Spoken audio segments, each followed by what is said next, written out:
What on, family? It's your boy Street Newz Tv. Back at y'all with another Chiraq Street Legends. And this episode is going to be about none other than Ree and Joe Diddy, aka 23. Ree and Joe Diddy, they come from that M&A set. M&A stands for Menard and Augusta. They body snatcher foes. Shout out to my gang. Now they located from Thomas to Iowa and from Mayfield to Waller. They also clicked up with a set that goes by the name of Black Mob. They 8-ball. They foes too. They from Laramie to Cicero, Division to Hirsch. They be in like LaFolly Park. M&A beefs with a clique that goes by the name of B Gang or K Unit. They from off like West End and Carlisle. Okay, now M&A also beef with a clique that goes by the name of L Block. They foes. They from North Avenue to Lemoyne and Laramie to Laverne. But actually, in all honesty, to be honest with you, M&A beefs with a lot of different cliques around there. They've been into it with the CVLs, of course, B Gang. They've been into it with the GDs. They've also been into it with a clique that goes by the name of TNG. Okay, so Ree Diddy and Joe Diddy, ever since they were young, they had been terrorizing a lot of those cliques over there in that area. And, they were doing a lot of shooting and robbing. And, keep in mind that these guys at the time were only like 14 and 15. They was like 16 and 17 when they died. They ended up getting into a war with B Gang after B Gang killed the guy from M&A that goes by the name of Quano. Shortly after Quano was killed, and this is actually how Ree Diddy and Joe Diddy ended up with their names. You see what I'm saying? Actually, that Diddy at the end of their names is for the guy that they killed from B Gang. He went by the name of Louie Diddy. He was actually like a little chief over there, for B Gang. The other name that they got is 23. Okay, so after Quano was killed, Ree Diddy and Joe Diddy, they walked up to B Gang's block. They went to B Gang's block and, they was asking, if they wanted to buy some weed or whatever. Louie didn't recognize who they was. And also they had on some pajamas, which was also a throw-off. So Ree Diddy and Joe Diddy started shooting at Louie Diddy.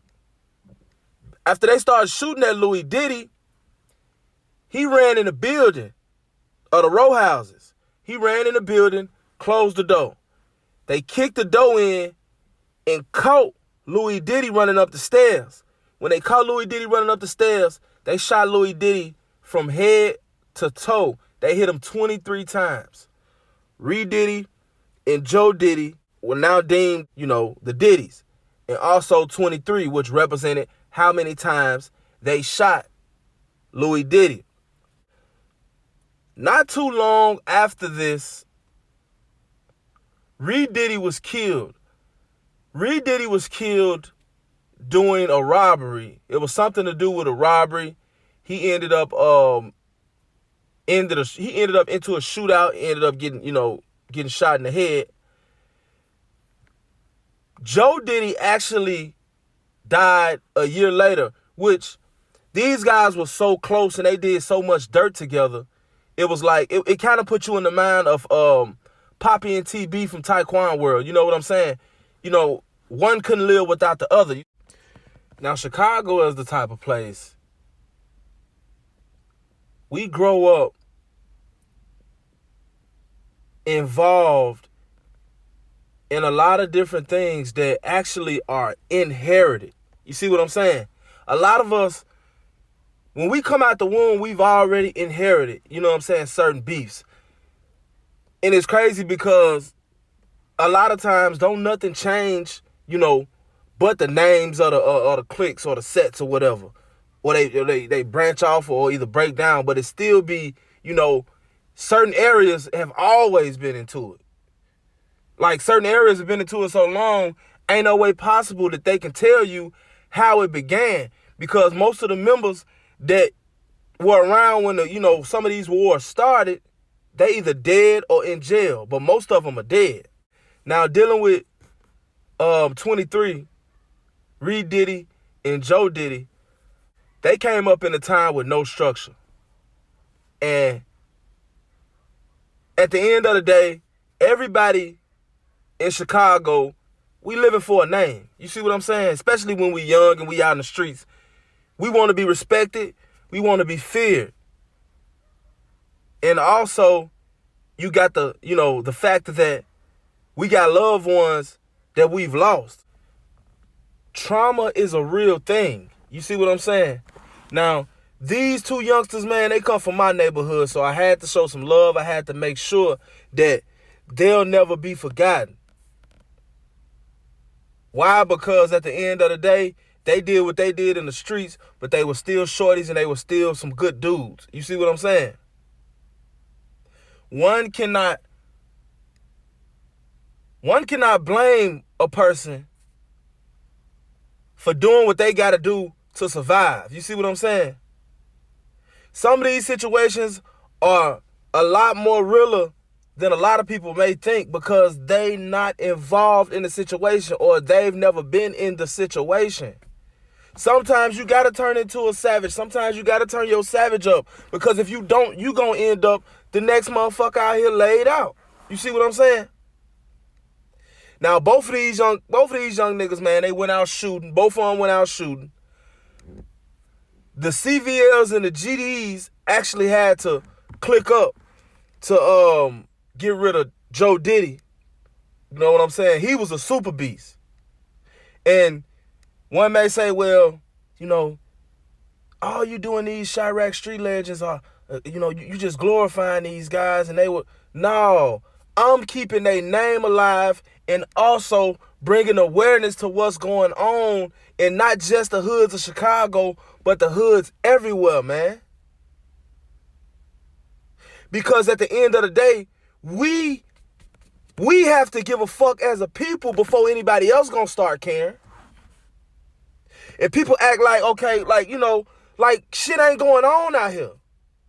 People sweep it up under the rug, but at the same time, it's talked about, but it's only talked about through statistics and numbers. Nobody says nothing about what's going on when it comes to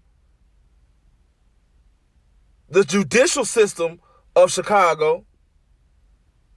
You see what I'm saying? Like the police ain't doing no work, so you can't depend on the police. You got to be out here. If you can't afford to get away, you got to be out here. And if you going to be out here, you might as well be the biggest savage out here. Or you fool.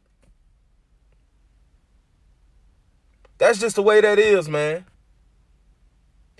What we can learn from the death of Joe Diddy, Reed Diddy, and not just them. All of these youngsters that have lost their lives, man. Y'all youngsters out there, man, slow down, bro. Slow down. Don't move too fast, man. Don't let the streets take you too fast, bro. Slow down. Pay attention to what you're doing. Niggas with reputations always end up dying first most of the time because you the most feared. And niggas gonna feel like shit, they gotta get you out of the way before they can, before they can feel comfortable. And then it's back and forth and back and forth and back and forth, man. Stay low key. I'm not telling you to be in the streets. I'm not telling you to be out here doing this and be out here doing that. But if that is what you're doing, stay low key with it. Reed Diddy and Joe Diddy, everybody knew that they had killed Louie Diddy. Why? Because they took his name. And also named themselves after how many times that they shot him. Cold-blooded shorties. Or what a lot of people don't know about Chicago is that this is the norm. This is expected and it's glorified most of the time. I'm not saying that these shorties ain't out here reckless.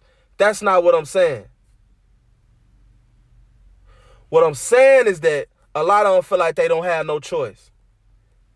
And I can identify with that because I've been in that situation before, man. Shout out to M&A.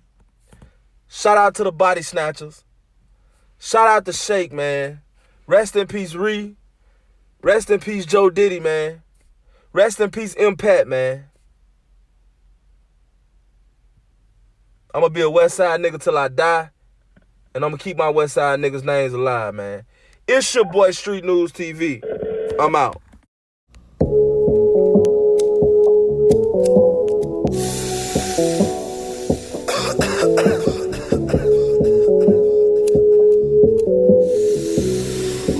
Rosar.